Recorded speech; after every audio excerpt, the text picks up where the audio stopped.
On the 4th of November 1982, Cameroon's first president at independence, Amadou Ahidjo, sounded the alarm bell of resigning and said he is handing the command baton to an emblematic, young, charismatic, and highly educated President Paul Biya. And on the 6th of November 1982, President Paul Biya took over as one of Africa's most youngest presidents at the time, with one vision: rigor and moralization, and also to look at the fact that Cameroon will move for a better position.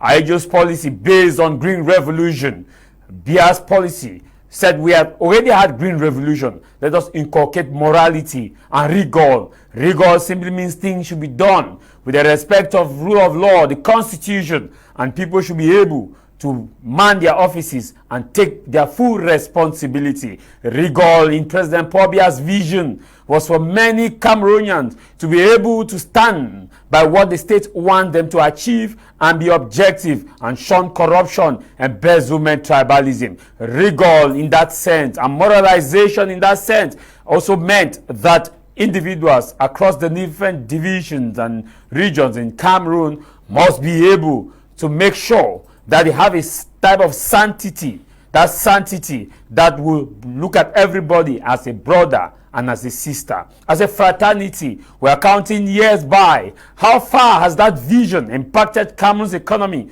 Many people, oftentimes when we talk about Cameroon's economy, are hesitant to talk, and some of them, majority, if not, blame the head of state. But the question we should be asking is, when Abraham Lincoln looked at a democracy as government of the people, by the people, and for the people, what did he mean? He simply meant that the people and the government, and the civil society form a triple helix where each individual groups have their contribution that they give to the state and have their own contribution. Meaning, when the state fails, there's that moral responsibility of you as an individual to see that the vision that the state has inculcated is fully implemented. It is sad and see that many Cameroonians across the board are now entitled. Entitlement syndrome is the order of the day, where we now blame the state of not giving us job, even when we can create a job in one or two ways, even when the vision of the higher education has been well established,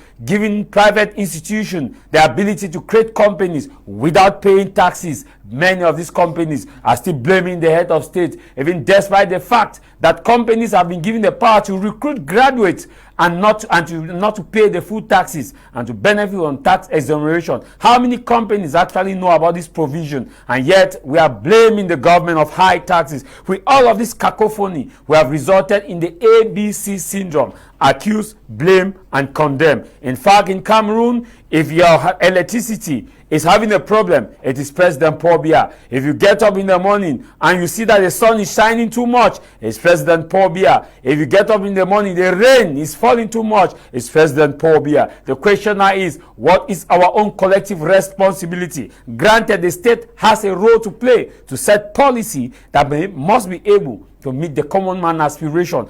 We call that enabling environment. But as we look for enabling environment, let us also ask ourselves, what have we done? It is not just what the state has done for you, but what have you done to your state? Also, not to play ignorant, we have good working Cameroonians that are also investing in the state privately, that have recruited and keep recruiting Cameroonians. But how far is the proportion? This is House of Commons. We meet Tamai Jarvis.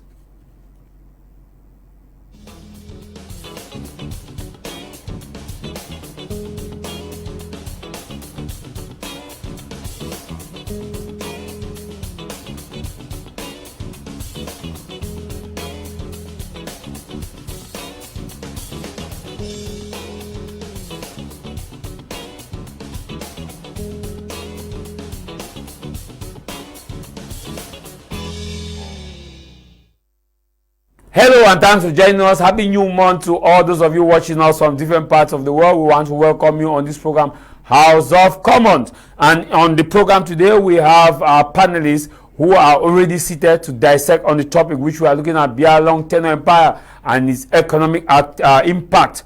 and its economic impact. To begin the program, I will introduce to you my guest with whom we are going to start our discussion. But first, he is a scholar and also has mentored a lot of PhD students across Cameroon and abroad, and is someone that's created a remarkable impact as far as Cameroon economic is concerned, and also an engineer. Professor Innocent is here with us. Professor, happy Sunday and thanks for joining us. Thank you very much, Mr. Tema Jarvis. I'm so happy to be here today again, and I pray that we are going to discuss important issues that have to do with the country, and I hope that people are listening to us and that they will actually take what we are going to talk about today and make use of what we talk about today. Thank you very much. Thank you very much, Professor Innocent. And also in the studio, we are joined by the co-founder of the New Era Youth for Africa, which is a civil society organization that is aimed at bringing Africa a reawakened vision, where Africans will don't look at each other as enemies, but will look at Africans as collaborators who can focus on a common vision, the Pan-African vision that will respect the rule of law and reinstate democracy and the respect of constitution. Doom Emmanuel, happy Sunday. Yeah, happy Sunday, Tama Jarvis. Greetings to all my co-panelists. Greetings to Senior Barrister. It's been a while we have not met, and I take this opportunity to wish a special Sunday to all the viewers and lovers of House of Commons. We are here on House of Commons because we need to discuss common things that if are taken uncommonly can push Cameroon a step forward. An almost dying nation that needs the voice or the voices of the sons and daughters of the nation, from north to south, from east to west, that our elders have failed, is not what we should be singing every day. We should see how our contributions can take forward or can continue from where they have failed to leave the country. Thank you for having me. Also a very, very objective person, and he see that politics is something that is mutually inclusive, and that people, if you don't like how the thing is being done, get into it, fix the mess, and don't keep up complaining. And if you keep complaining, nothing will change. That if you are not an actor, you end up being used as a menu. I believe that he can start change by going back and being inside, and says you cannot bring change without being in the inside and to understand how the inside is so that you can fix it. He is Dr. Alfred Esinger, the Vice President of Douala Continue subsection of CPDM in Bonaberi. Doctor, happy Sunday and thanks for joining us. Happy Sunday to you, Mr. Jarvis. Happy Sunday to you, my fellow panelists. It's an honor for me to be here today talking with great people, the barristers, the professors, and all of the great people that are doing things in Africa. And I am also delighted that I have come in to also add my own quarter to what has been happening in our nation. And today is an opportunity for me to air out my heart and to talk to a lot of people. I always tell all politicians who argue me on the streets and other places, if you're bold enough, come on television, let's talk about it. That's why we're here. Thank you very much, Dr. Alfred Esinger, Vice President of CPDM subsection Douala Continue. He is old, and now my next guest is someone that believes that Cameroon's economy can be stabilized, and one of the key vision he has is that banks must not confiscate your property if you default. That banks should take this property, manage it and recover their money and give back your property. Or if they have to sell it, they should sell it and recover their money and give you the rest of your money, and not just confiscate your property because you default. That is the first policy he's going to institute, and that a lot of families have lost their properties, and that's one of the issues that is scaring people from investing and from taking loan, because they are afraid that what if they take loan and they default, property what millions will be taken just for 5 million. And that is why he believes that it can be changed, in which he called it the reformer, and which he says is part of their party's vision, the Reform Party. Senior Barrister Ashu Julio Emmanuel, happy Sunday. Erena, Echina, Ekabi, which of them?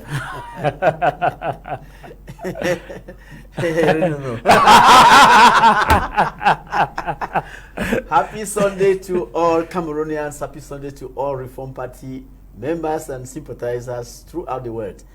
Happy Sunday to all my very bright co-panelists, and to you, a very brilliant anchorman. We hope to have some fine moments with Cameroonians today on this program. Okay, thank you very much. I'll begin the program with you, Professor, because you are the lone person there, and also in the room. You are the room somehow. You are the lone person that is purely academic, who probably have no affiliations. I want you to give me an honest appraisal of the topic that we're looking at, the impact of President Biya'S long tenure on Cameroon's economy. And you are an economist. Thank you very much, Mr. Tenure Jarvis. We are just being honest. And there are a couple of people that may think that because of the fact that you give an honest appraisal of a situation, you are against that situation. So many years ago, when I grew up and to see what Cameroon was all about, I happened to have a president that was not actually highly educated. In those days, my parents were living in glory. But sometimes in 1982, when I witnessed the situation of power change in Cameroon, there were celebrations. I know that I also took part in that celebration too. I said, we're happy because I saw a handsome young man who took over power in our country. We thought that Jesus Christ of Cameroon had come. But then, we didn't know that joy had a slender body that can break just too easily. Because from 1985-86, our parents started crying. It was very difficult for us to actually go to school. It was difficult for our school fees to be paid. It was difficult for us to even have the kind of education that our parents would have loved us to have. The curve went right down and it cut the x-axis around the 90s. At that time, then you have salary slashes and people wept. There was just nothing that we could do. They were reduced to beggars and so many things. The economy crumbled. But in the past decades, we have seen a kind of a change somehow, but we don't know exactly how it's coming about, because there's a little change moving up now in all the sectors of the country. But then there is one other thing too as well that I've been observing throughout the years. We have a government in place that supports individuals, but not actually working for the well-being of the people. We have a government that does not think about the country as a whole, working for more than Cameroon, but they're working for themselves. We have a government that at one time you ask yourself, is this government actually made of Cameroonians? We saw ministries that were created in their numbers, large number of ministries created, but each and every year we Cameroonians start asking themselves, they keep asking themselves, what is actually the contribution of these ministries to the development of the country?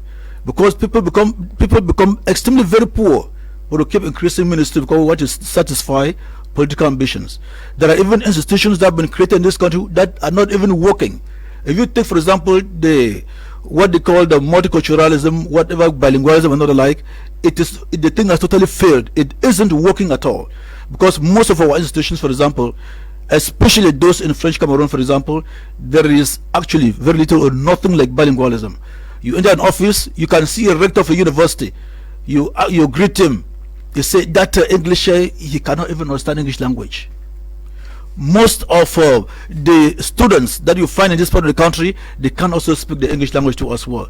So, but in those, no, I am telling the truth. If you go to English Cameroon, I worked in the Northwest region at the University of Bamenda.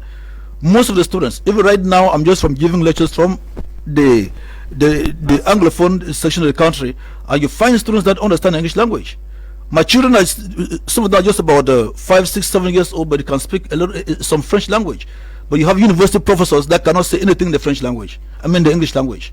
That's a true story. If we were to even promote people in this country based on their bilingualism, on that aspect that they call multiculturalism, for example, then majority of them would be people that are maybe from the other part of the country. So what I can say is that we've had so many years of suffering in this country since 1982. I want to honestly tell you that. Thank you very much. So you say the graph actually, if you plot the graph, you will see from before 1982 it grew up. Then around 1985, when Cameroon when the unitary state was actually lost completely, you saw the graph, it started going downward. Around the 90s, it cut the axis and went right now to the negative part of that's when you have. Yeah, at that time now people now was, I think you saw that. Yeah. There was nothing like salary. Devaluation. Yes, people were suffering. Yeah, And then again now, you see, even today, for example, even nowadays, they can see they're bringing in all the other aspects that are actually contrary to development, okay. like the war that we're fighting now. What is the essence of it? Ask yourself this question, Mr. Tamar Jarvis. What is the contribution of this war to the GDP of this country? Okay. Jimmy Manuel, the reason I'm coming out is because you are partially apolitical. You're a civil society member, but don't say I'm apolitical. I'm not correcting you. I'm non-partisan. that's what I'm saying. Apolitical now. Which means you don't have a party by affiliation, but you have a party by voting as a right to choose which one or not. So you are like the church, the civil society. You welcome everybody. My question to you: how we appraise Cameroon's economy impacts now? He said, of course, we cannot play games that in 1994 there was double devaluation, and not only Cameroon was affected, a good number. And you also rightly said that there have been a kind of change, at least better change now, but not really maybe how you expect it to be. How will you appraise Cameroon's economy as of now? With a change with a passing of time, one cannot do a healthy or sustainable appraisal of the economy of Cameroon without looking at the educational system. You will understand that Ahidjo, in his good faith back then, already had some economic driven plans that he thought that could come through education, and that's why he thought of Ombe that we all know. I'm happy that Senior Barrister is here, and if I'm out of track, he will throw more light on it. That was a sign, a positive sign of a leader who believed that skills will one day be needed for the economic drive of a nation. But we all saw how another person came in. Instead of fostering that institution, the person actually eliminated it completely.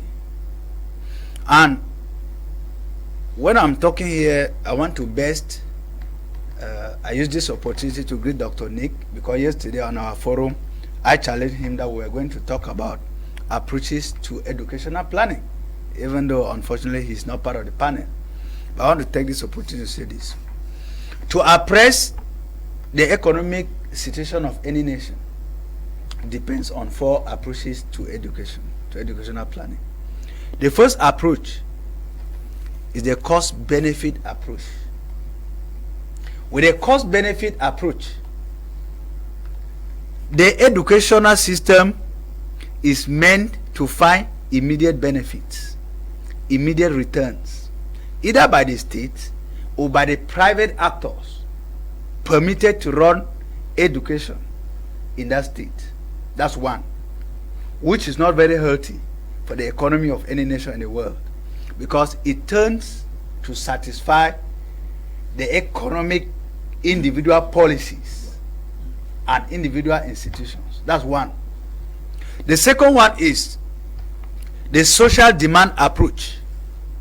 In the social demand approach, it just simply stipulates that everybody has the right to be educated, but it doesn't lay emphasis on what skills those people are supposed to be equipped with in the course of their education. That's the second one.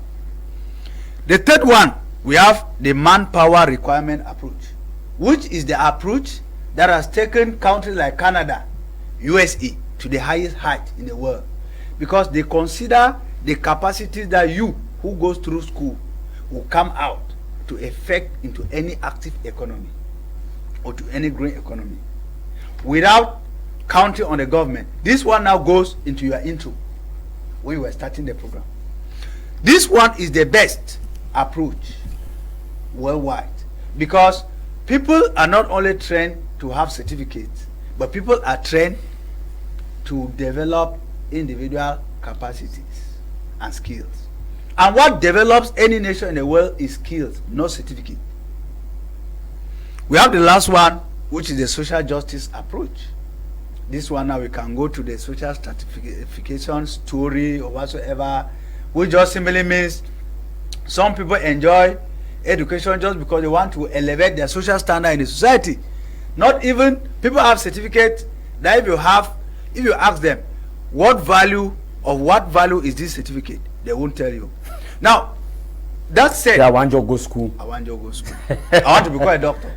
I will have a lot of the professors, PhDs. Even those we cannot verify the PhDs and the doctors, they have them. However, looking at this all these four approaches and the appraisal of the Cameroon economy, I'll be very sincere to tell you that, like in other areas where President Biya has failed, he has failed woefully in the domain of education, because he has spent 42 years creating grammar schools everywhere. ENS, like the one you recently saw in Boya. But somebody who wants to capitalize on the manpower requirement approach would not have been creating an ENS in Boya as of today. Do you know what they would have been doing? They would have been empowering the teacher grade 1 colleges that are already there, that need to empower them with practical skills, equipment. They are already there. Because it's only in Cameroon that you see people who are proud that I'm from ENS, I am from NSEC. Out of Cameroon, the basic training institutions for you to be called a teacher are institutions like the teacher training colleges, grade 1. Because that's the level, the most difficult and the complicated level of education in the countries that are planning to emerge, not the ones that are dreaming to emerge like Cameroon. So we're not planning to emerge. I say we are dreaming to emerge while others are planning and doing what takes them to emergence. And how will a country emerge when the economy is not buoyant? How will economy emerge when we are certificate oriented, not skill oriented?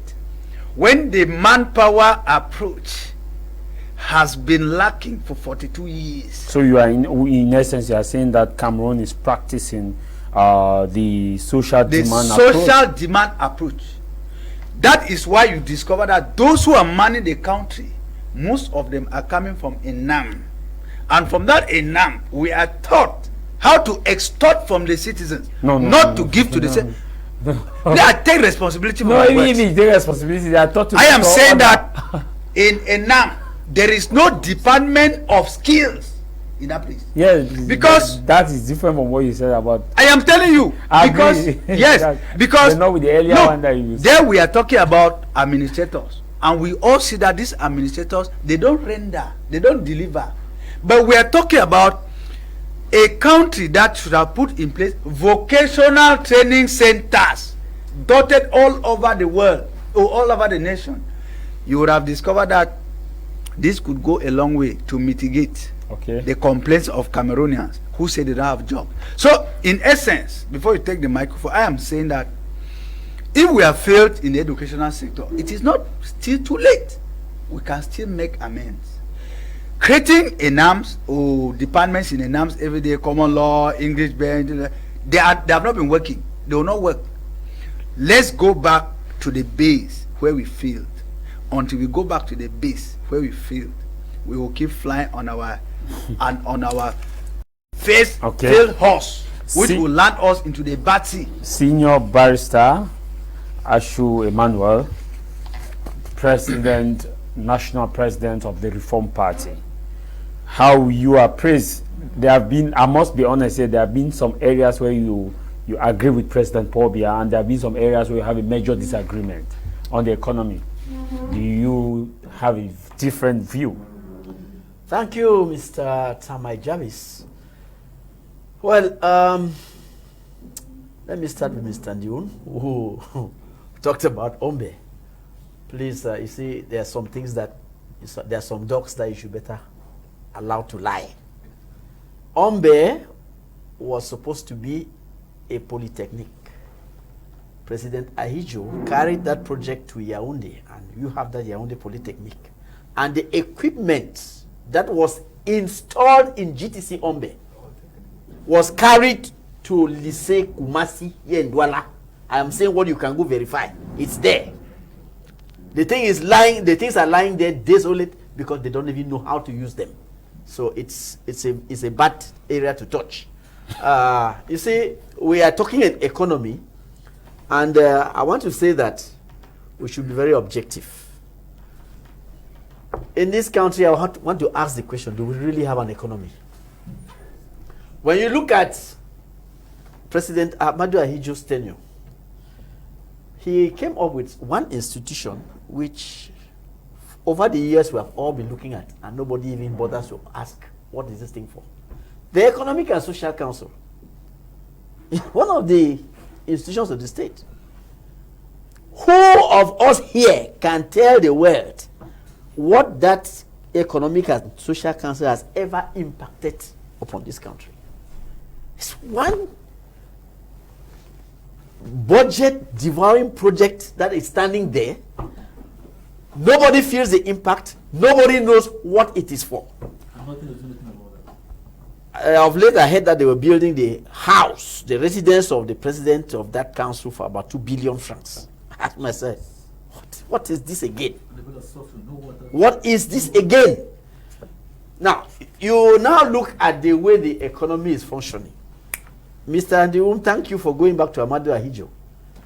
This was a visionary because in his time, we had some semblance of an economic vision. This gentleman created a bucket of parastatal companies that were geared towards alleviating the poverty in the country.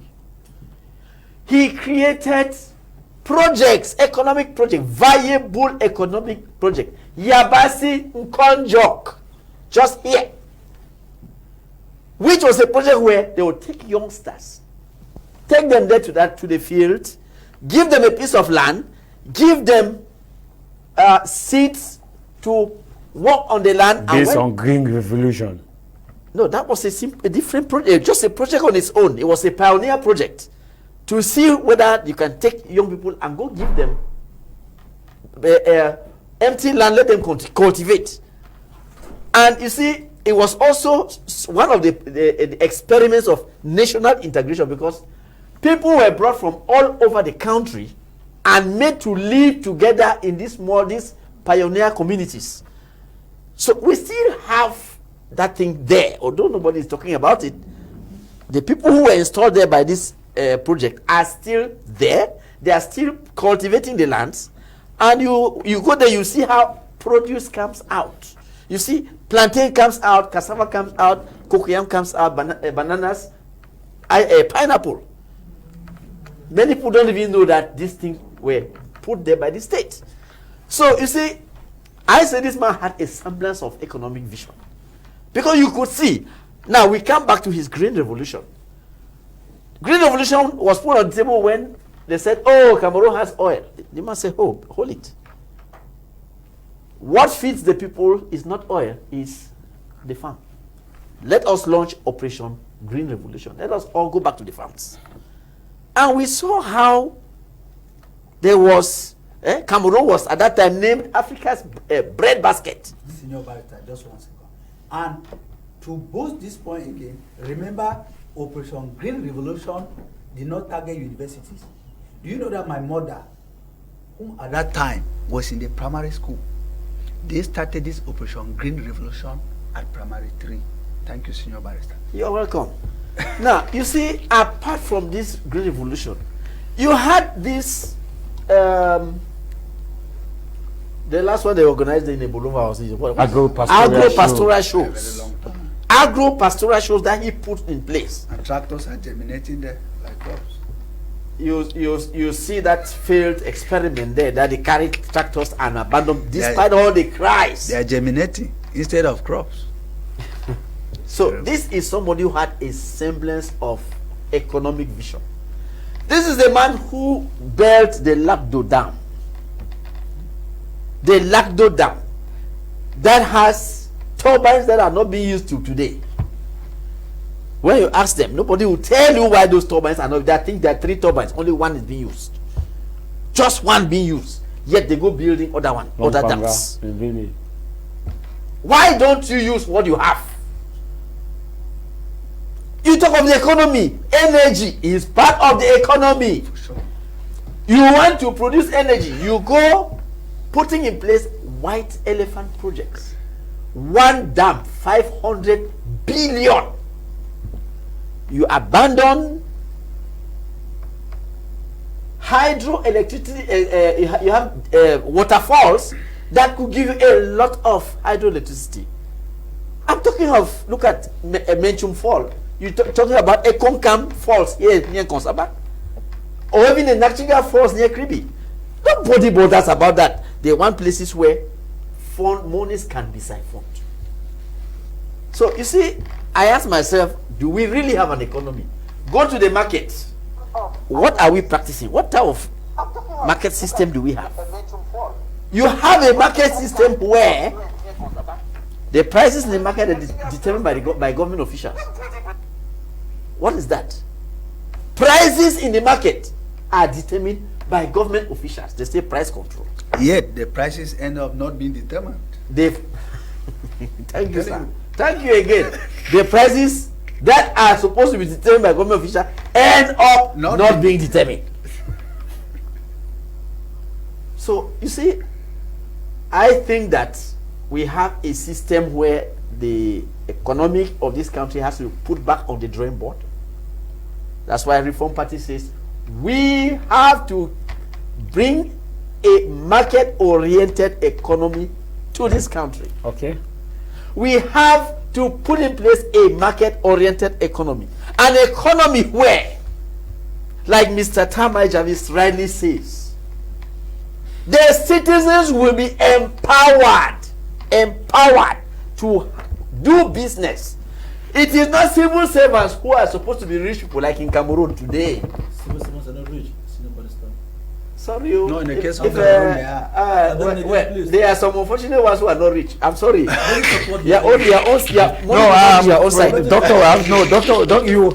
you come in, Prof. Just so I can get to doctor. Okay, sir. I was saying that we need to have a market-oriented economy that will be based on a banking law that has to define access, the conditions of having access to credit and reimbursing it. Up till now, when you go to a bank, you say I want a loan. Which law are they applying? French practices. There's no law. French practices. The overall legal system has to be French practices.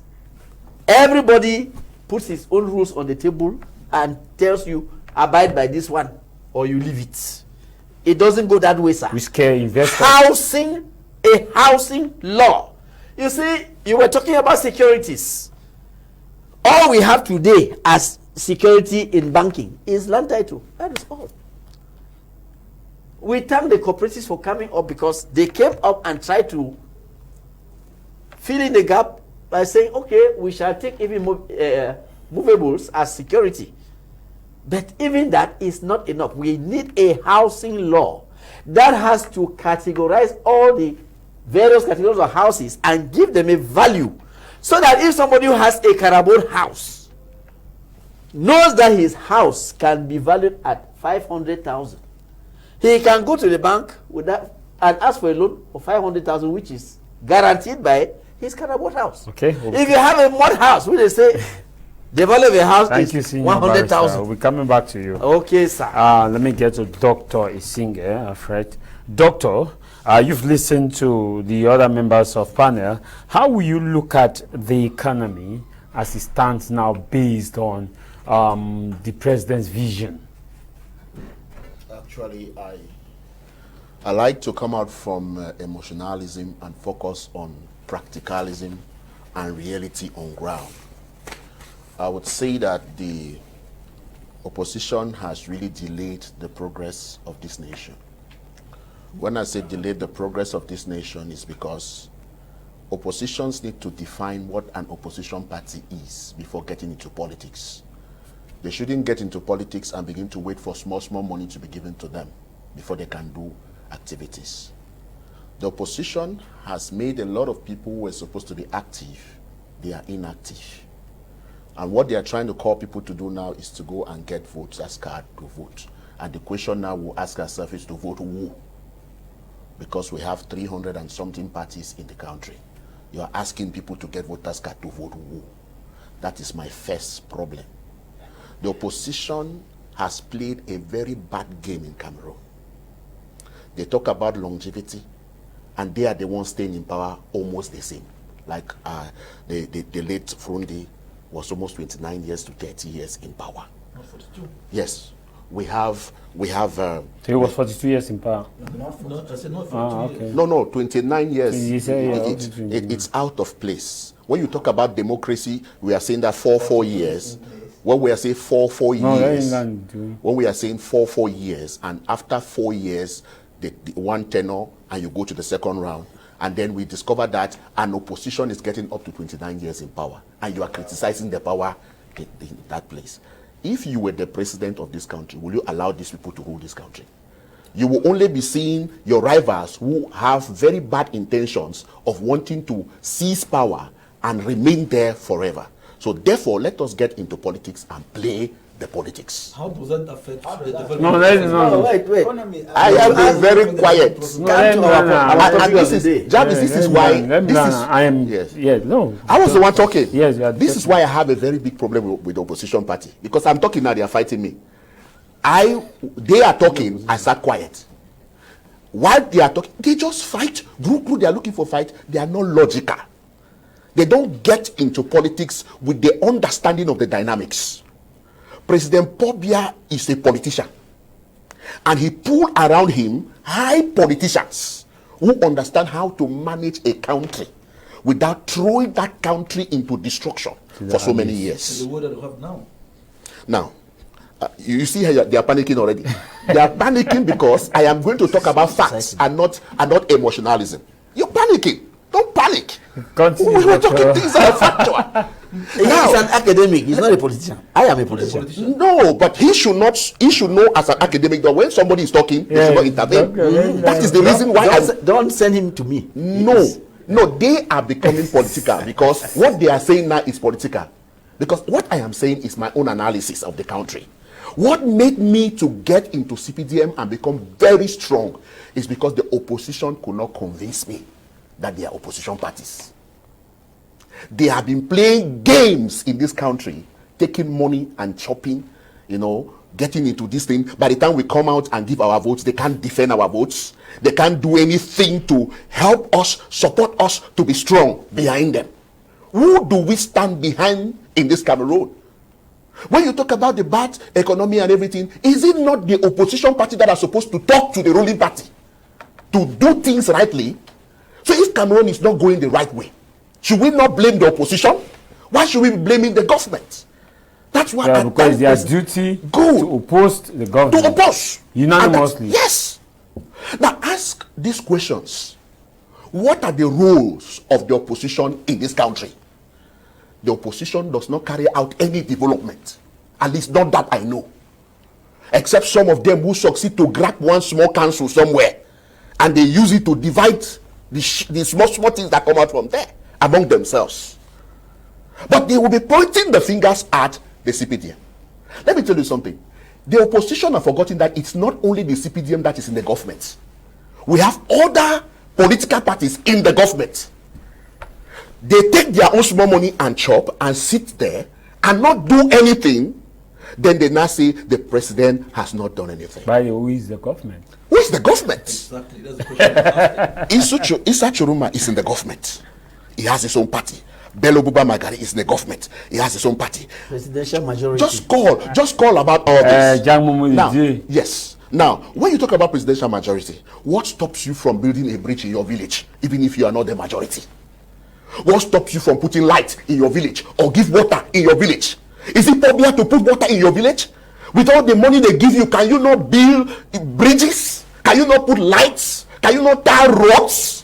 Why are you waiting for for something that cannot happen, when it's the role of the opposition to play that. When your people will say, these people are good people, oh, if they come, they will help us, oh, see roads they have built, see bridges they have built, see lights they have put for us. See borehole they have given. Are you understanding? They will vote them. But now they are asking people to vote for opposition. For what? Tell me one reason they will vote for oppositions in this country. So that they should come and swindle the small money that is still remaining in the country, spoil the small economy that is still remaining in the country, spoil everything, and then they will sit quiet. Look at the major opposition parties that we have in the country.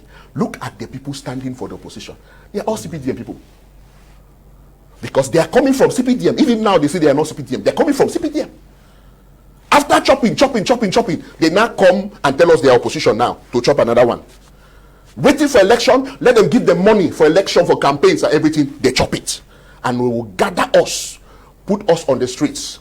They will catch us, broke our bones, take us and put us in the prison. And some of them will join us and come there that they have come for prison. And after that, they will release them, they will allow us in the prison. How many of our citizens are in the prison now who went there with major opposition party leaders?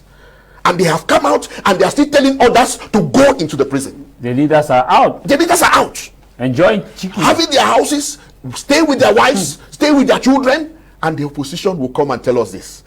We are not refusing that all these wonderful things people have spoken, they are good. It has not been done this way. It has not been done this way. But what is the opposition party coming to contribute to this already spoiled economy? Thank you. What is it? What are they coming to do? Because of what? I prefer, that is why I prefer why we should join the president of this country, President Paul Biya, to fix that which is remaining before some few people come and grab it and to spoil it for us. Now, if I get up as an Anglophone tomorrow, I want to do something for this country, it is the same Anglophones that will fight me. That's the truth. They will fight you to the brim. Then you ask yourself, what are we looking for? You want to be a president for the Anglophones? For the government? No, let him land and you. Now, he was now, not. He did not. No. He did not intervene when you just. You note want to be a president. Just note when their time comes. After he lands, Professor Innocent, that comes to you. Next time, Mr. Jarvis, if it is opposition parties that we're talking about, that will not come because they fight people. They don't have logic. They don't know how to talk politics. This place, we are not emotional about it. We are political.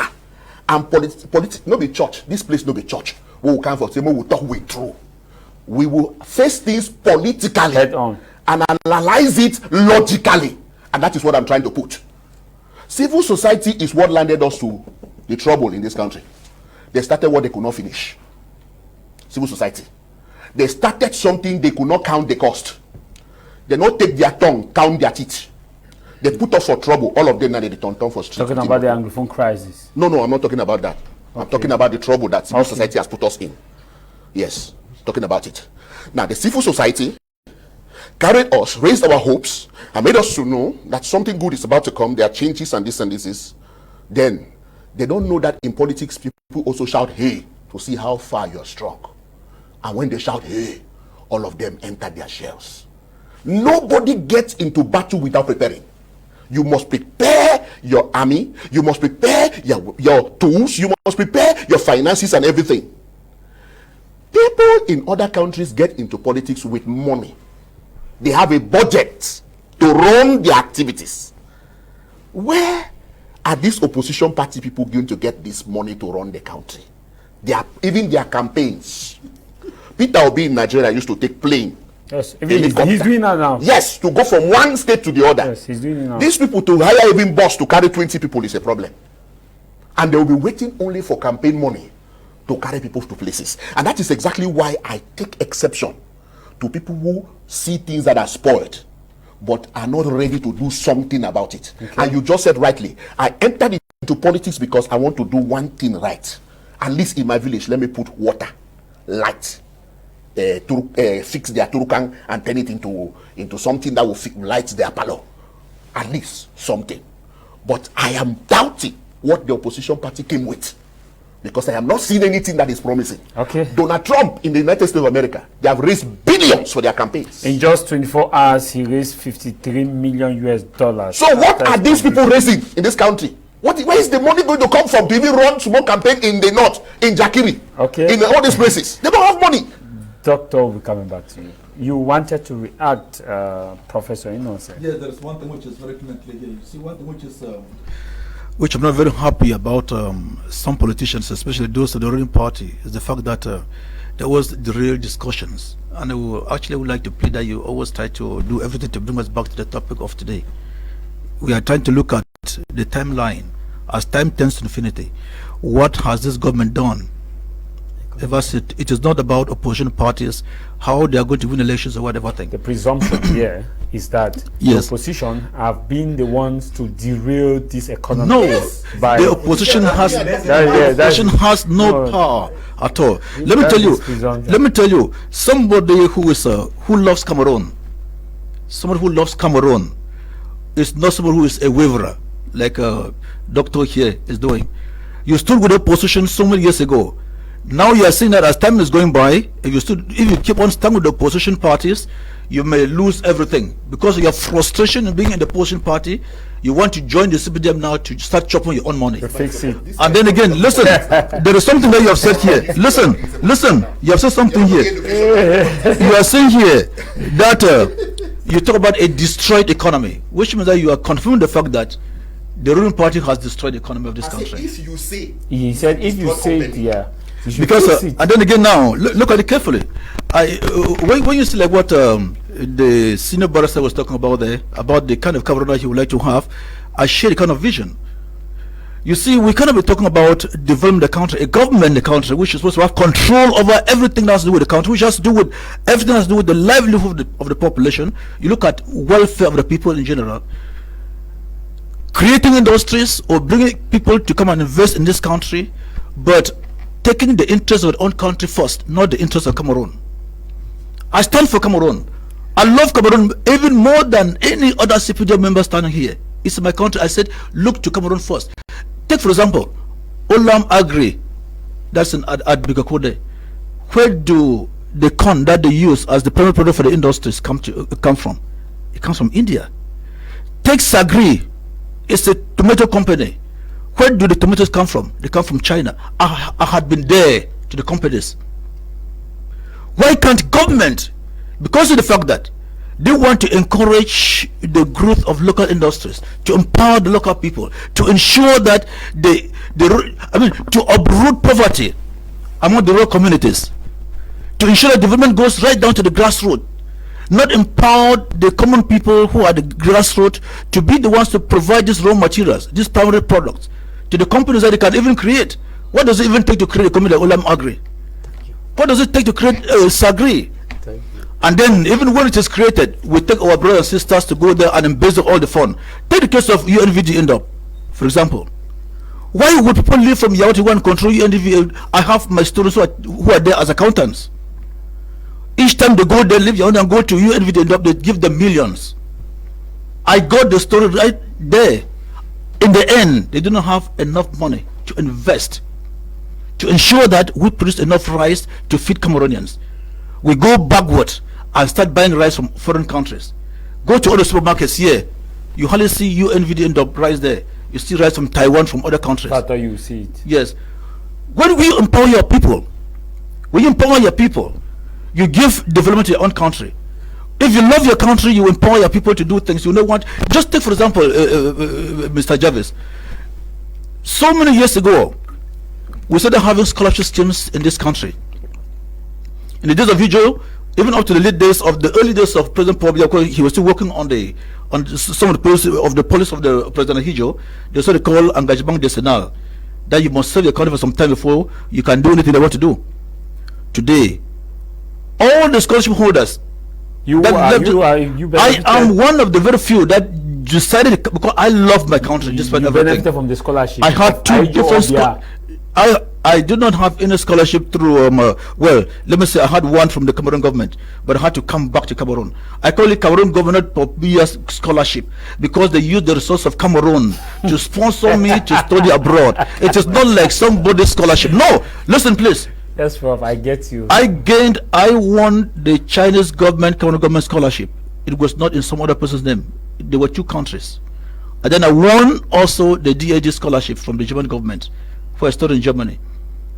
So what we're talking about is what? You get power, you get people, you get the necessary resources to build this country, for example. All those scholars. And let me tell you, most of those guys, most Cameroonians who won those scholarships, they're not even back to Cameroon. Nobody checks about that. Nobody cares about that. These are engineers, excellent, intelligent guys that will come back to this country to develop our country. How will they be followed? But they are developing other countries. They are the people who are unpatriotic now. Should we now blame Pobia? No, who in the first case is in control of the scholarship? Let me tell you, I studied with Ghanaians, with Kenyans, with Nigerians. When the Tanzanian, when it is about 6 months to the end of your scholarship, you are reminded, and they ask the Tanzanians, the Kenyans, tell us what you would like to have in your office so that you will work well and deliver the goods to our own country. That's what it went down. That was not done for you people. It was kind of forgotten. And let me tell you, most of my colleagues are in Canada. Even those who are in Germany, they're in Canada. Many of those who left Sacred College and went to Great Britain to study there, how many are in Cameroon today? And those are guys that would have been building our bridges. Yet we keep on bringing who? We have engineers in these countries. In this country. Some of them are now abroad. To build our bridge, you have to go and bring Egyptians, the Africans. If they were like us, shall we be able to do such things like that? The Chinese, they didn't learn from the Americans. When they were building the bridges here, for example, how many Cameroonians were there to learn those skills? We abandon our own resources. Even right now in Cameroon, for example, let me tell you, we have potentials. We have engineers that can do a lot of things in this country. We go looking for people from outside. Then you talk about development. Where will this development come from? In our polytechnics, engineering schools, like 1.5 year, the one you have in the Yaoundé, for example, that are guys that can develop modern tools to monitor so many things in this country. But look at even the targets that have even failed, like the one of Tico there. Is it the one of Modeka? We want to bring the French people. Aren't the Cameroonians can do that job here? And even do it better? If you study abroad, you will see, even with the Chinese, even with the Germans, even with some of the Americans, you see the Cameroonians are more intelligent and they can do all of those things that we're going to bring guys from us to come and do for us here. Okay, Prof. And that's why development is failing. Jewel Emmanuel, but before then, let me take briefly on some messages. We have some messages coming in. This one says, good afternoon, Jarvis, the panelists. And the panelists, please, what was the topic of discussion? Are we assessing the economy under Biya, or we are talking about how positions have failed? This other one says, good afternoon, I love the program. I want to appreciate Dr. Singer because it takes courage to be identified as someone from CPDM, and if he believes he can fix it, I see that he should continue. To me, I stand on the fact that you can never change Cameroon without going into CPD and understanding how they are doing so that you can dismantle it. And maybe Doctor is on that mission. Let us just support him than trying to shut him down. Let us look at it from a different angle. Do you think that anybody can unseat CPDM without getting into CPD and knowing how it works? Do you think that the structure put by CPDM can just be brought by television programs of opposition party ranting? It can be done by you going inside and undercover.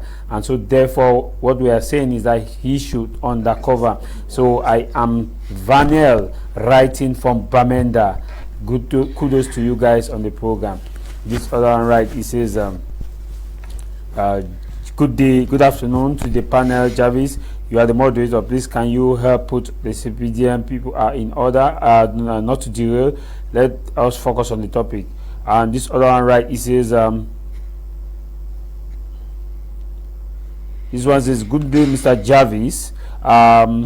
There is a written law that when DOs and SDOs are transferred to an area, they must have plots of land from all villages found in their area. Is there a written law? No. This is common practice in Faku, even with the newly transferred SDO.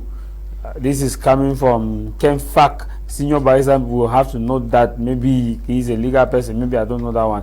Good afternoon to the House of Commons team. Too much of anything is a disease. Prolonged period of stay in power has crippled our economy. We needed some level-headed professors who will be advised in the government. Why not learn from professors in our panel or the barrister? Those people who have been managing the country are all archaic, long Long and short, look at Senegal with injection of a new vibrant fertilizer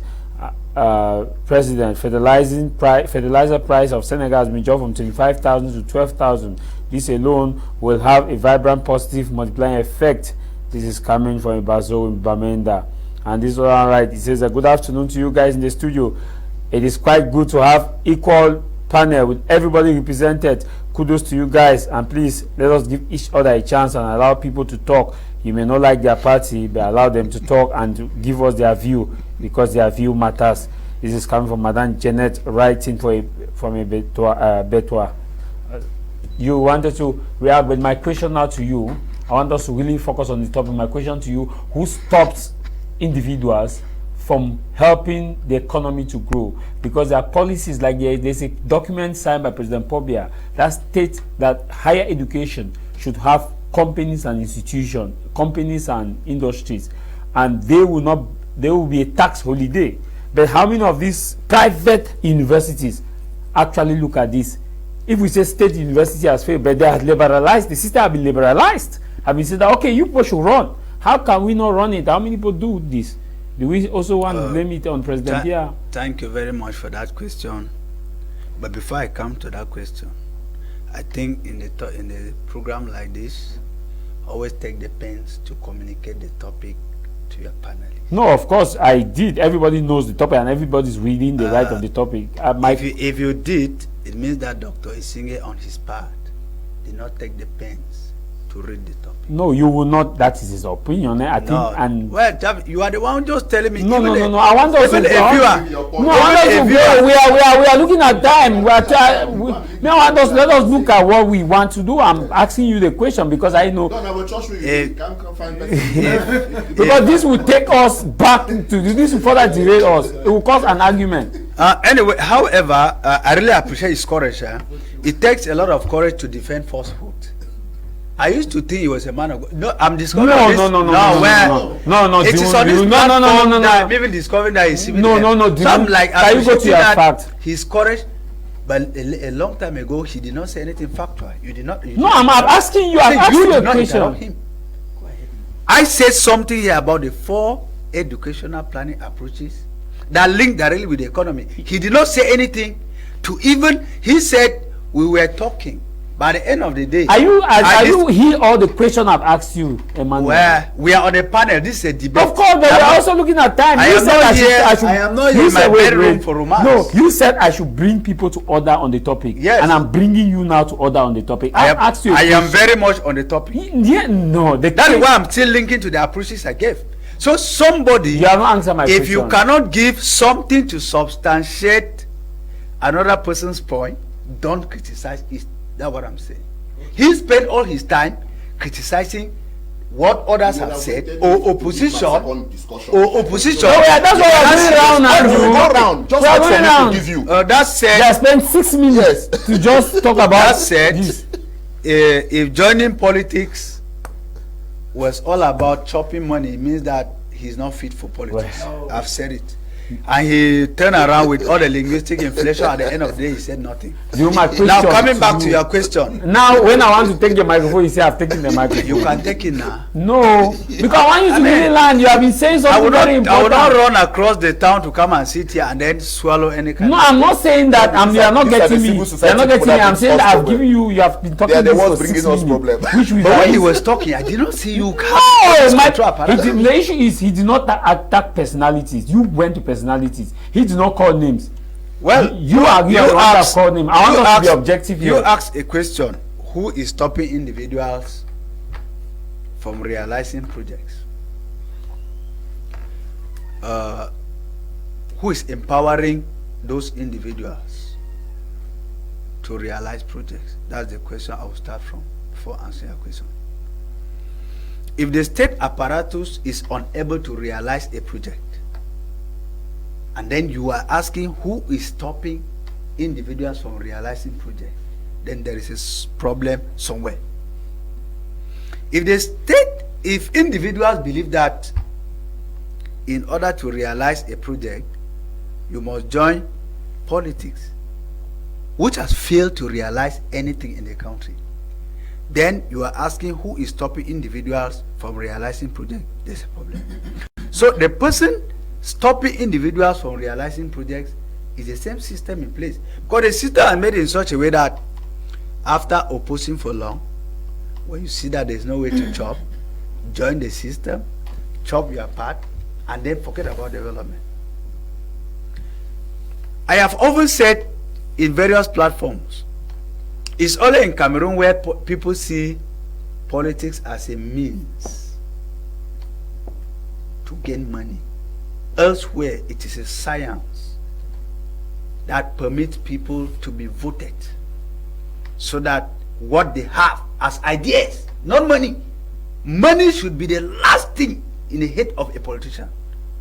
But when people talk for 1 hour, talk money, money, money, then there's a problem. Such an individual is gradually joining the cabal, not because he wants to develop a particular place, but because he wants to develop his stomach. How you call it? The French la politique de ventre. That is what we are observing here. So you cannot tell me that a whole state fails, and then an individual who is within the very system that has guided rules that must be followed by any individual in that particular system should succeed, except it will take miracle. So can I do a follow-up? Go on. Can you in all honesty tell me that there have not been individuals who have succeeded in this economy and without being stopped by the government? For example. And are those individuals all from the political circles? No. For example, yes. For example, we have the young man who was manufacturing machines. Yeah. We brought him here at prime hour to expose him. We have a lot of big people who are doing work on carpentry, skills oriented. Yeah. These are questions. That's why I'm asking you the question, that who stops individuals from carrying out this initiative? Because like private institution, I put it to you, you are a pedagogue. Private institution, there are texts that universities should have industries and they will not pay taxes. Good. How many of these universities actually know about this text and actually carry it out without, let's say the state university have failed? Yes. Who puts the laws and who does the follow-up? It is supposed to be the state Jarvis. No individual. Like I stated here, all these approaches are approaches put in place by the state. Individual or private universities can only adopt what the state has put in place. And this adoption goes with follow-up. And I stand to be corrected. Now, when you have a country where, how many state universities in Cameroon, you are a journalist, for the most part, investigative. Challenge me with the facts of any private university in Cameroon where the government sanctioned them for not putting in place what is in the norms of the new curriculum that we are talking today in this country. Challenge me with one. Which means that we can turn around the circles. We can play our wrong politics or our poor politics, put it anyhow. But it comes back to the point that the person who was supposed to do the follow-up is the government. It is a state machinery by every right. Now, and in that domain, if they have failed, when you are asking me now that what stops the individuals from not doing it, I say poor policies, poor checking mechanisms have failed. Before I get to senior barrister, very briefly. But I am not very happy at Tama Jarvis. When you bring people like this, if I don't say it, I will not be happy. No. When you bring people to a platform, give them equal opportunity of follow-up. Don't stifle others while you allow others to say true. No, Jerome, I'm telling you. Let me be honest here. When doctor was talking, he did not call name of individual. You are the person that called me. He tagged civil society. Yes. You introduced me as civil society. Of course, you can tag the party, but not his person. You can tag CPDM. No, you are here in a person and you are in an organization. No. My message has gone. You are a pedagogue. Am I lying? Am I lying? Let's move on, please. No, before we move on, am I lying? You're right. My message has gone through. So you are the person blaming me now. They actually call our attention that we have gone out of the way. So I decided that, okay, they have corrected something. Let us move Obviously, forward. my second It's not a report, Yes, I'm going let to move work on forward. it. But he took it now personally. No, it's not that's what- personal, please. Senior barrister. We have a debate. Our love making No, we are Senior, not- senior barrister. What is that thing that you think that private institutions should do and private individuals should do? Yes, assuming the government have failed, but don't we as an as individual have our own responsibility, our collective responsibility to boost the economy? Thank you, Mr. Tamai Jarvis. Before I take on your question, there is nobody in this country called the opposition. There is no organization in this country called the opposition. We have about 350 opposition parties or parties in the opposition. So there is nobody you can refer to as the opposition. One. Number two, you cannot expect the government in power to manage the country, and at the same time you turn to parties of the opposition and ask them to manage the country while the government is also managing. I mean, this is a promotion of anarchy. The person managing the country is the man who is styled the government. Any other person, you cannot claim to have executive power to say, I am going to put electricity here, I am going to open this one here. Sorry. You can only do that on the basis of benevolence. Benevolence. You cannot stand and say, I am opposition party, I'm going to electrify Manfi. Have you tried? We are in Douala here. Have you tried to tie the frontage of your house? 3 of them are in court now. No, try. If the mayor of the city will not get at you, you don't have the right. Let me tell you, you have no right to put 1 inch of please. When you were talking, I did not say You anything. left the topic. Now you are entering back to my topic. Let's talk about it now. That's what I'm trying to tell you. No, look, What stops when you an were talking, opposition leader to work with Senior, the mayor of a place? What stops it? doctor, let's say president of. when you were talking, I said nothing. Because you are attacking now. Yeah, My my- point. I am Say your point. replying. Answer your point. Okay. I am replying. Okay. Answer your I'm point. replying. The law. I am the Let's only continue. political leader here, and I have a duty. Yes, the to law. reply you. The law. Let's continue. I am saying that Yes, the yes, population should not have the wrong impression, being impressed by this man, that a politician can get up and do what the government has to do. It's wrong. Nobody has the right to take upon himself to put 1 millimeter of quota on the road. I am telling you that is the law. You cannot do that. So I thank you for saying that CPDM has failed, and CPDM haven't failed. I never said that. CPDM has failed. Well, you I are said, blaming if the you opposition. say that. What is wrong with you? Allow me talk now. What is your problem? No, don't quote me wrong on air. It's Yes. not correct. Okay. You are quoting When me. I'm finished, you can correct me. That's the way. That's the No, the correct. issue is that somebody who watched it also may not have that time to get the correct. No, when I'm done, I sat quietly. I I was quiet here I want until you you to finish finished. us your Now vision. you should not disturb me again. Don't disturb me again. I am saying that. I don't understand why CPDM people don't want to I am come to saying talk that, this you school see, because they are just fighting that. Oh Lord. Senior barrister Dan.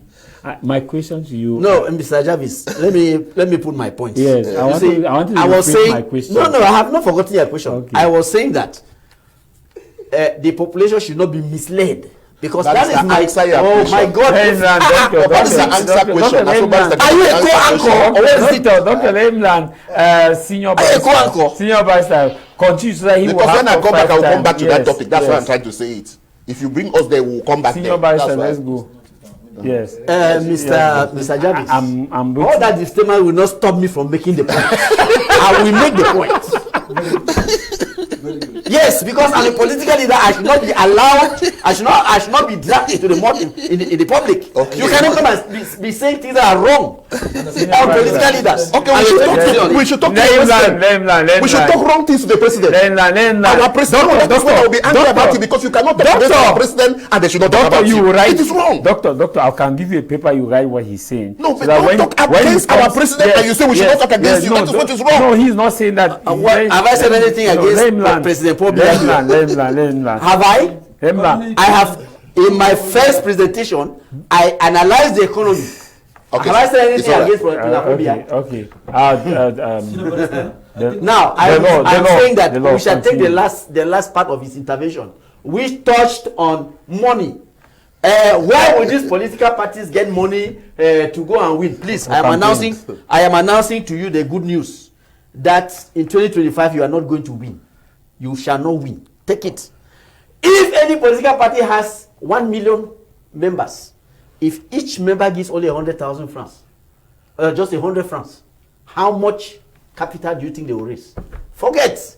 The money is here in Cameroon. We don't need all those your discouragements. We have money here. My party has been run all this time. You say people go and collect money. If you have proof that Reform Party has never taken money from anybody, bring your proof. Bring your person, bring your testimony that Reform Party has taken money. You ask the question, who are we going to vote for? You shall vote for Reform Party. Vote Senior Barrister Ashu. This is the person who can carry the day, the person who can take this country to prosperity. When you ask those questions, we should tell you that in a country like Cameroon, there are people who have intelligence enough to see that the system is failed. Mr. Biya'S took over this country from Ahidjo. When they asked him, how is the account of the company, they say, les comptes sont bons. La signature du Cameroun est bonne. You can remember. He said the signature was good. Yet he carried us to IMF, and we are there till today, till the kingdom come. Double devaluation. After double devaluation, we are there. We are still there. All this nonsense we are living with, rise in petrol prices and all that, is dictated by IMF. So you want to come and tell us that the suffering now that our people are going through is well deserved, or what is this? We don't deserve it. This government has to get out. We have to vote it out of office. And let me remind you, CPDM is a party that does not even comply with the law. It was never legalized. After Mr. Biya'S, you shall have the honor of clearing the political stage, because no other politician will admit a party that is not legalized. You can go to Congo and ask what has become of Mobutu's party. Is it alive? What has become of Bongo's party? That is what will become of CPDM. So forget. Don't begin to disturb people who want to fix Cameroon. Now let me come back to your question, Mr. Cameroon. What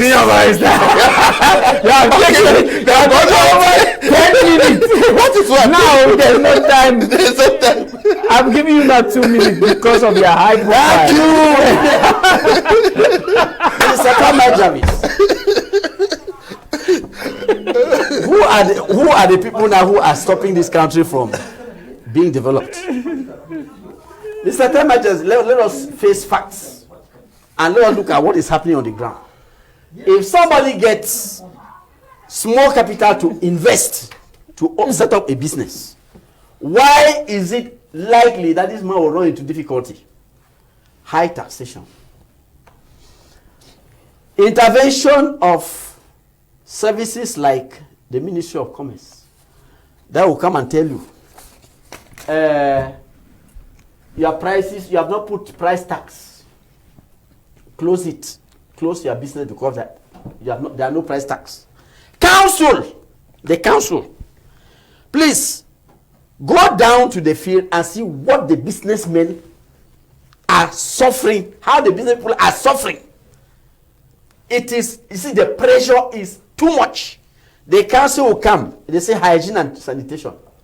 Hygiene and sanitation, they were supposed to have sanitary inspectors who have to go around and see to it that every house or every business premise has a toilet. No, it is not their concern. What they want is money. They have transformed that one into money that the businessmen should pay. They come again, they say, OTPP, temporary occupation of public highway. Your store is about 10 meters away from the road. These guys, they don't respect any law. They don't even, I don't even know whether they know what distance they have to, the people have to respect. Every businessman is forced to pay that nonsense. I mean, the pressure is too much. Then you come down to patent. Council will say no. Come and give us your business license. Then taxation will come. They say no. This thing is not supposed to go to council. After you are paid to council, you now come to pay to taxation. Who will survive in that type of environment? That is the reason why many people close up their business premises because the pressure from these government people is too much. Let me tell you that council too is government. The pressure is too much. It's local government. It's government now. The pressure is too much. So you say, who is stopping? It is the government in place and the state institution that are stopping businessmen from prospering. So, Mr. Tama Jarvis, you want to ask me, what will you do? Of course, we are going to dismantle that excessive taxation and put things in their places. Okay. You are not supposed to come and ask. Look, there are things on which no taxation should be required. This The senior advisor, let me do you a follow-up. Do you know that there are tax laws that most of these business people are not aware? That's why they're falling into those traps. Because some of them are not aware. They don't even have the document. They don't even know how it functions. True, but who is Yes. educated? No. The civil society. The businesses. Because we have laws in this country that gives you, it's clear. When these tax people come to you, most of our business people don't even have the law. But They the don't question know. is, what's the role of parliamentarians? No, the tax person who is coming to ask you to pay what they are not supposed to pay. Is that his duty? No. Should he not be sanctioned? Mr. Tama, where is Mr. Tama? Go ahead. No, we are going ahead. He should be sanctioned for coming to ask. ask someone to pay a tax Okay. that he's not supposed to pay. Senior advisor, let me Yes, sir. thank you. Doctor, you wanted to react or I ask you my question? No, ask your question. My question is, when you look at Cameroon's economy, what are those ingredients you think that youth and people of goodwill can put in place to get the economy booming?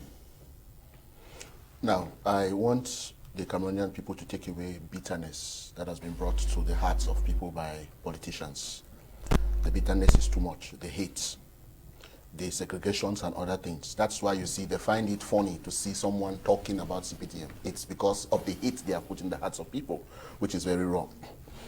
We expected all the communities to work closely with the councils. And they say, when you go abroad, you live abroad, you understand that some of these things that they are doing here is just a rule in that place in abroad.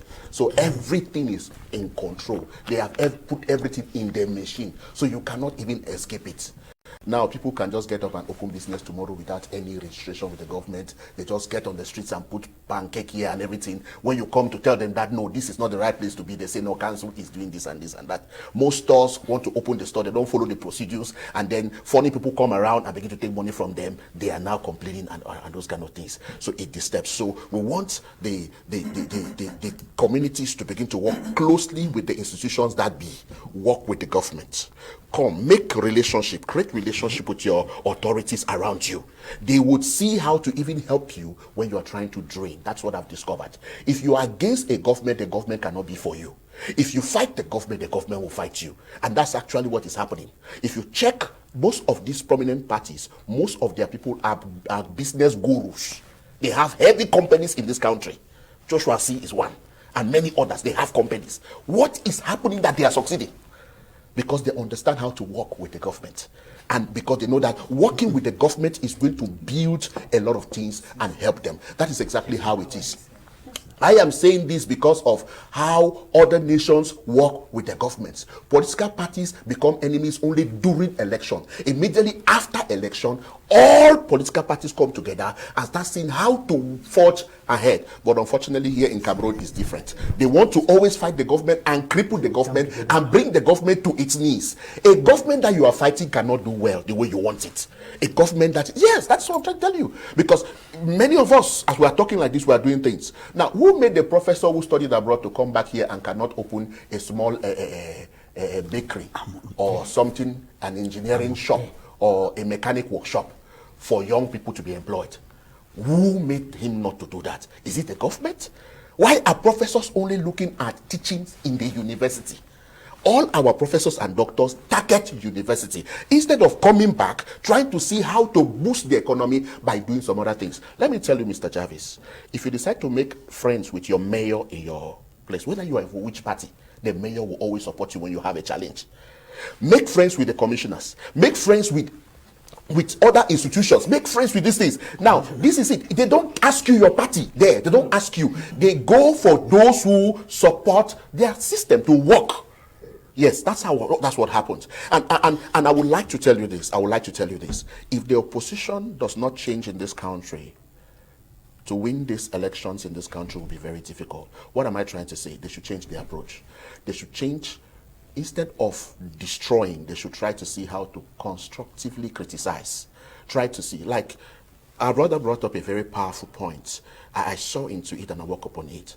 What I saw them trying to do, they're trying to make Cameroon to become a communist nation, where they don't want privatization to be very effective. That is why they think the government should put everything in place and run behind the things again and to put them in place. The government will give you tax to run your business and run around you to begin to ask whether the business is flourishing or not. That is exactly what I discovered. Now, Cameroon is a mixed economic system. It's not a communist or a plant economic system. So you don't expect the government to come and manage schools, private schools for you. You don't expect the government to come and manage private businesses for you. The government will not do that. The government will only create its own corporations to be able to help to subsidize prices and to help the economy to be fine. But what will happen? They will only put hate, bitterness in our hearts without constructively telling us how things should work. They have told us many times to enter the road, and you saw how the thing ended. It became an anarchy. We died. A lot of people went to prison because we entered the streets without understanding what is happening. And if you ask those same people now to enter the street, they will tell you that no, they will never enter there because they did not know the truth. The truth is what? The truth is work with your government to do the best. When your government is doing the best, we will never refuse that there are no abnormalities in governments. Everywhere in the world, there are abnormalities in governments. But opposition parties play a great role in the development of a country, especially if they work hand in hand. That's why I'm very excited with Joshua Osei and many of them who are working with the government, Kabali B and all of them. I'm very excited with them because of what? They understand the game of politics. Politics is not enmity. That is what, okay, the elections in Nigeria is over. All the other parties have gone, they're working with Tinubu. They're working side by side with Tinubu for development. Do you think that they have put aside Peter Obi? They have not put him aside. They're working with him. And Peter Obi is also working to ensure that the country is going well. And that's why I want to say that if you want to fight somebody you cannot fight, you will injure yourself. They say if a child gets up in the morning and start looking for what killed the father will kill him. And then I also say that when you are meeting a lion, you should be careful how you meet a lion. Because if a goat gets up in the morning and want to start challenging a lion, ask that goat what the goat ate in the night. It may be a grass that is stronger than what you think. That is how it is. Professor Innocent, thank you very much for coming. We are out of time. Can I say something? Yes, I'm a public servant, and I had been working so much for this country, and that is why I came back to this country to help the country. And then again now about Cameroon in particular, the government has failed because of the fact that, you see, everything the government does is a project. Whenever a government comes to power, it's a project. You must monitor the project. You must evaluate the project. You must not keep a failed minister to be in power for centuries. Well, we're out of time. Thank you very much. We spent time now. It was more of the topic, but we move away from the topic and started now looking at issues. Dium, thank you for coming. Yeah, it's a pleasure. It's always a pleasure. So I give you balance time. Don't say I did not give you balance time. No, it's okay. Senior barrister, Cameroonians want to hear you. We thank you for coming. Yeah, thank you. Despite all the criticisms we levy against Mr. Biya'S regime, I just saw an article a few days ago saying that Cameroon has repatriated its foreign reserve that was in the United States of America, which is valued at $3.5 billion. $3.5 billion.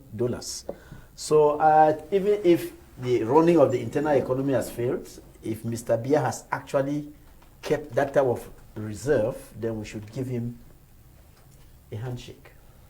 Yeah, you see why I say you it's not all the time that you disagree. If you on major policy, thank you for coming. That's exactly how a political party should operate. They should be able to recognize one good and the other ones. That's how. So I thank you all for the great opportunity you've given me to talk with senior people like this. It's always a privilege. But you know that sometimes when we are talking some debate issues, we try as much as possible not to get emotional about it. So I thank you all, and I salute you, Mr. Jarvis, for this great work you're doing in the nation. Thank you, because I know this kind of journalism you're doing is going to help a lot of people out there. Thank you very much, Doctor. Thank you, Professor. Thank you, Mr. Jimmy Emmanuel. founder of the year, of course, senior barrister. We look forward to see how the battle line will be drawn in 2025, which means somebody called me and said that match go play. As you have just made it, the fire that you were spitting out, it means that match go play. And with Dr. Singer's also fire, I fear Bonaberry may catch fire. Because your battleground will now be in Bonaberry. Thank you, Desmond. Thank you. Of course, thank you very much, Benji. Thank you very much, Alan. Until we meet again, no matter the matter, what matters is your matter. And of course, what matters this day is that don't take anything personal, ideas, not ideology. My name is Star Mike Johnson, Cameroon's Commercial Capital, Douala, Fengu, John Banger. Until we meet again, stay out of trouble. Bye-bye.